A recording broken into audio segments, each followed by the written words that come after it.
नमस्कार, हिमाचल समाचार में आपका स्वागत है। आज के मुख्य समाचार। मॉनसून सत्र के चौथे दिन की शुरुआत प्रश्नकाल से। मुख्यमंत्री ने प्रश्नकाल के दौरान दिए महत्वपूर्ण प्रश्नों के उत्तर। मुख्यमंत्री ने विधानसभा परिसर में पत्रकारों से की अनौपचारिक बातचीत।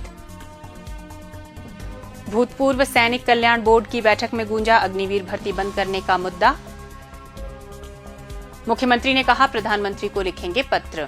और अब समाचार विस्तार से।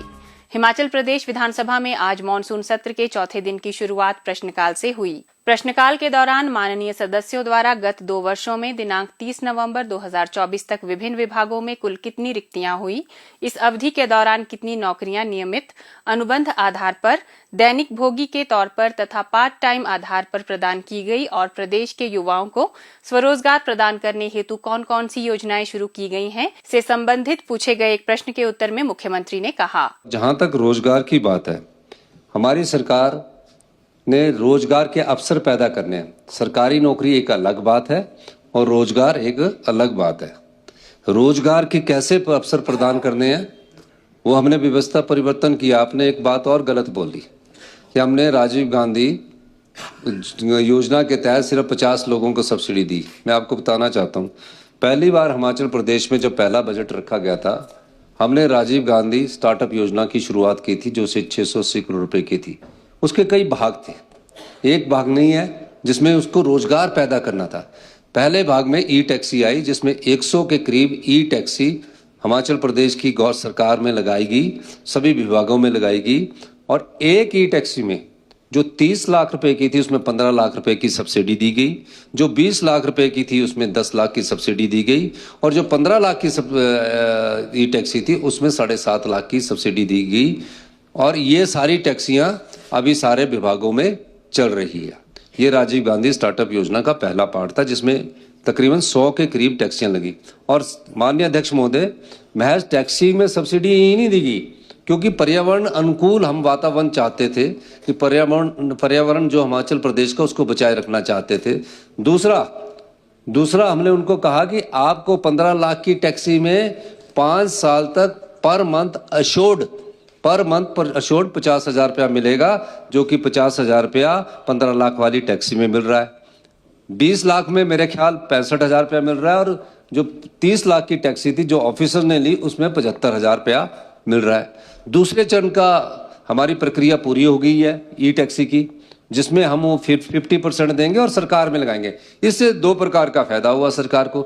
एक तो सरकार का खर्चा भी बचेगा, ना ड्राइवर लगेगा, ना गाड़ी लेनी पड़ेगी, ना मेंटेनेंस पड़ेगी, आपको अच्छी गाड़ी भी मिलेगी। दूसरा, राजीव गांधी सोलर पावर की हमने एक योजना लाई है कि कोई भी सोलर पावर प्रोजेक्ट लगाएगा, आपने स्वरोजगार हमने पैदा किया है, उसको ट्राइबल एरिया में 4% सब्सिडी मिलेगी। यानी कि रेट ऑफ इंटरेस्ट जो है, अगर किसी ने 9% पर लोन लिया है 2 मेगावाट का सोलर पावर प्रोजेक्ट लगाने के लिए, तो ट्राइबल एरिया में उसको 4% देंगे, और नॉन ट्राइबल एरिया में हम उसको 4% सब्सिडी देंगे। ये हमारी राजीव गांधी स्टार्टअप योजना के तहत है।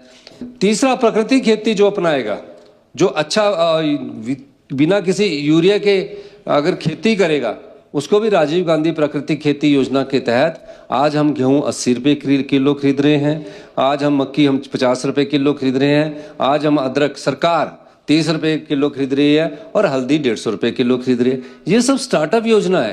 हिमाचल के लोगों को कोई भी सरकार आए, कितना सरकारी रोजगार दे सकती है, कोई भी सरकार आए। यानी कि हम सरकारी रोजगार के नाम पर लोगों को धोखा दे रहे हैं, युवाओं को धोखा दे रहे हैं। अगर वो ये सोचते हैं 12,000 की नौकरी और 5,000 की नौकरी और 15,000 की नौकरी में वो बद्दी जा रहे हैं, अगर वो घर बैठ के ही साल का 4 से 5 लाख रुपया कमा ले, एक साल में एक गाड़ी अपने लिए कमा ले, अपना खर्चा पूरा कर ले, वो उस योजनाओं पर, उस रोजगार पर हमारी सरकार कार्य कर रही है। और ये 5 लाख रोजगार नहीं, 5 लाख से ज्यादा रोजगार भी आने वाले वक्त में होंगे। ये व्यवस्था परिवर्तन है। यही और भी मैं आपको कहना चाहता हूँ माननीय अध्यक्ष महोदय, सरकारी क्षेत्र में पहले की कई फंक्शनल पोस्टें हमारे समय से थोड़ी है जो आप कह रहे हैं, आपने भी नहीं भरी, आपकी भी काफी पोस्टें हैं, पर हमने रैशनलाइजेशन पोस्टों का किया। जब स्कूल में बच्चे ही नहीं है, टीचर ही 3 है, तो ऐसे हमने स्कूलों के रैशनलाइजेशन करके उन 3 टीचरों को उन स्कूलों में भेजा जहां बच्चे हैं। इस प्रकार से हमारी सरकार ने कार्य किया है। तो जहां भी पोस्टें हैं, हेल्थ में तो मैंने आपको बताया कि आपकी सरकार के समय से 35% ऑक्यूपेंसी पर चल रहे थे, आज 65% पर है। असिस्टेंट स्टाफ नर्सिस आज 500-600 के करीब लग गई है, 400 का और इंटरव्यू होने वाला है। क्योंकि हमारा विचार है कि अगले मार्च और जून तक हम पूरे मेडिकल कॉलेज में पैरामेडिकल स्टाफ की जो पोस्ट है वो सारी भर देंगे, ताकि हॉस्पिटल में पैरामेडिकल और डॉक्टरों की कोई कमी ना रहे। 40 साल से डॉक्टरों की कमी है, हमें तो 3.5 साल आ गए, 19 साल पुरानी मशीनें लगी है, कहाँ लोगों का हम इलाज कर पाते हैं।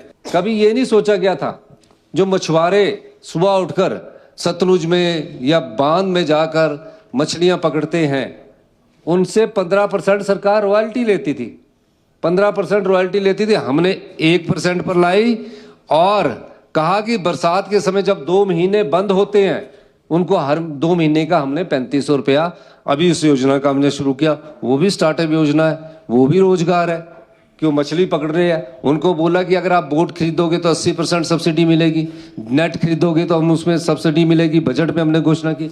तो स्वरोजगार के 5 लाख से ज्यादा अवसर हम पैदा करने की कोशिश कर रहे हैं और इसमें हम सफलता मिल रही है। थोड़ी अड़चने होती है, समय लगता है। जब ट्रांजिशंस होती है किसी व्यवस्था परिवर्तन की सरकार में ट्रांजिशन हुई है, नई सोच विकसित की है। किसी ने नहीं सोचा था कि सरकार में इलेक्ट्रिकल टैक्सी में जाएंगे, आज मैं इलेक्ट्रिकल टैक्सी में जाता हूं। तो ये सारी व्यवस्था परिवर्तन की सरकार है और इसमें रोजगार के अवसर लोगों को मिलेंगे। अभी तो स्टार्टअप बने होगा, अपने आप लोग काम करेंगे, लोग औरों को रोजगार देंगे। यही मैं कहना चाहता हूं। मैं माननीय सदस्य को बताना चाहता हूं कि रोजगार के अवसरों की कोई कमी नहीं है। गत 3 वर्षों में दिनांक 1 अगस्त 2026 तक प्रदेश के किन किन चिकित्सा महाविद्यालयों में कौन कौन से चिकित्सा उपकरणों व मशीनों की खरीद हेतु कितनी कितनी धनराशि व्यय की गई से संबंधित पूछे गए एक प्रश्न के उत्तर में मुख्यमंत्री ने कहा। माननीय सदस्य ने 3-4 महत्वपूर्ण बातें पूछी हैं। सबसे पहले तो मेडिकल कॉलेज में कितनी पुरानी मशीनें थी।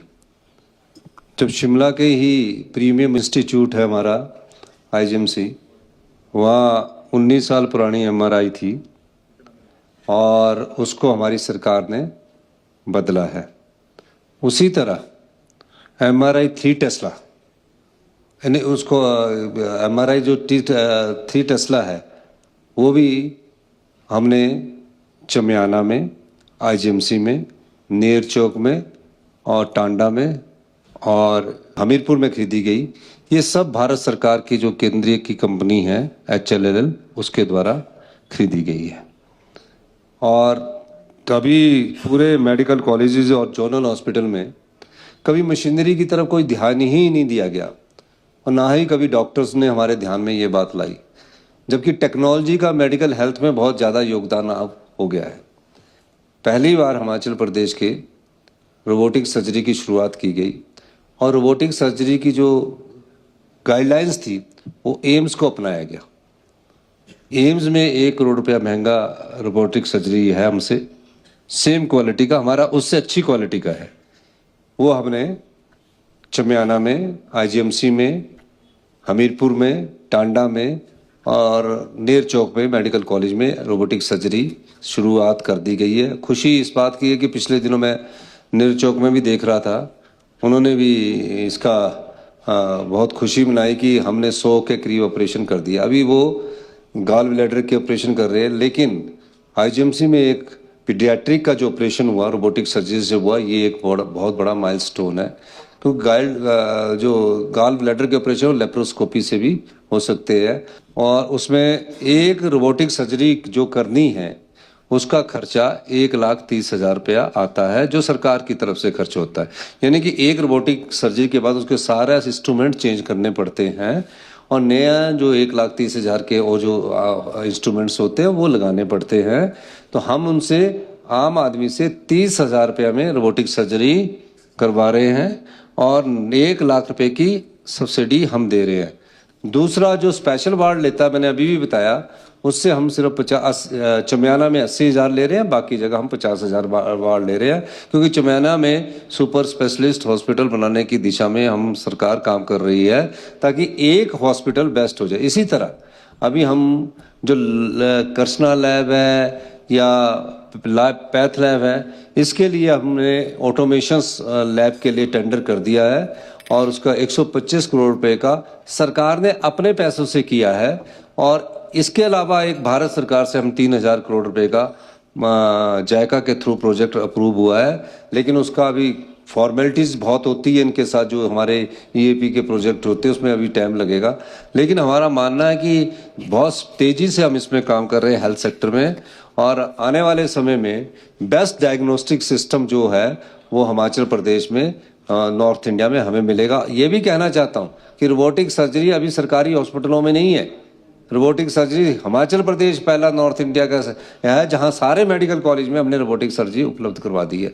तो ये हम बाकी जो हॉस्पिटल्स है जैसे टांडा में है, वहाँ 10 साल पुरानी एक्सरे मशीनें हैं, जनरल हॉस्पिटल में उससे अच्छी मशीनें नहीं हैं, लेकिन अदर स्वास्थ्य संस्थान में हम सिटी स्कैन वगैरह जो है ये लेटेस्ट छोटे, क्योंकि कम चीज़ सिटी स्कैन 64 ले रहे हैं, जबकि मेडिकल कॉलेज में सिटी स्कैन 128 के अलावा सभी मेडिकल कॉलेज में हम सिटी स्कैन 256 भी लेने जा रहे हैं। ये जो बेटिंग होती है, मैं आपको माननीय अध्यक्ष महोदय बताना चाहता हूँ कि 6 महीने की बेटिंग है, 4 महीने की बेटिंग है, पेट स्कैन की बेटिंग है।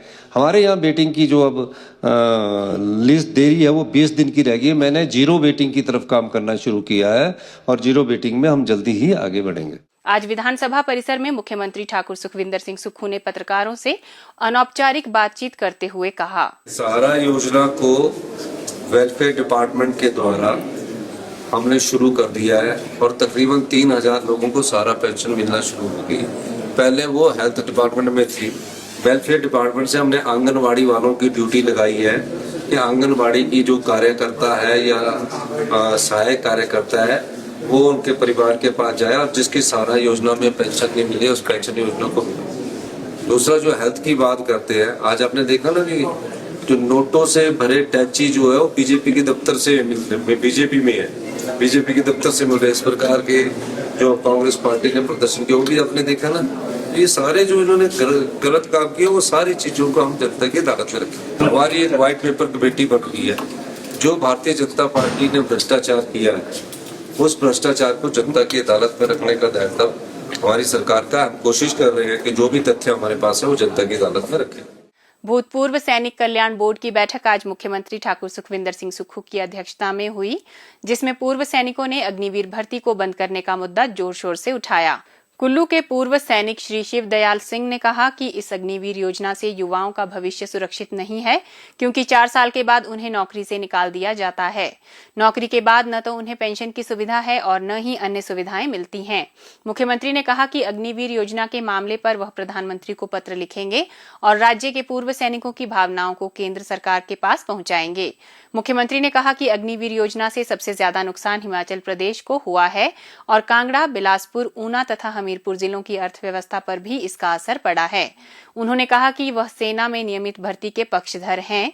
उन्होंने कहा कि सेना में भर्ती कोटे को भी कम किया गया है और इससे भी हिमाचल प्रदेश के युवाओं को निराशा हाथ लगी है। मुख्यमंत्री ने कहा कि 4 परमवीर चक्र जीतने वाले हिमाचल प्रदेश तथा देश के वीर जवानों के साथ अग्निवीर योजना अन्याय है। मुख्यमंत्री ने कहा कि युवाओं को रोजगार प्रदान करने के लिए राज्य सरकार ने पुलिस में 1300 पदों पर पुलिस कांस्टेबल की भर्ती की है और आने वाले समय में 1000 पद और भरे जाएंगे। मुख्यमंत्री ने कहा कि हिमाचल प्रदेश की आर्थिकी का मुख्य आधार ग्रामीण अर्थव्यवस्था है, क्योंकि हिमाचल की 80% से ज्यादा आबादी गाँव में रहती है।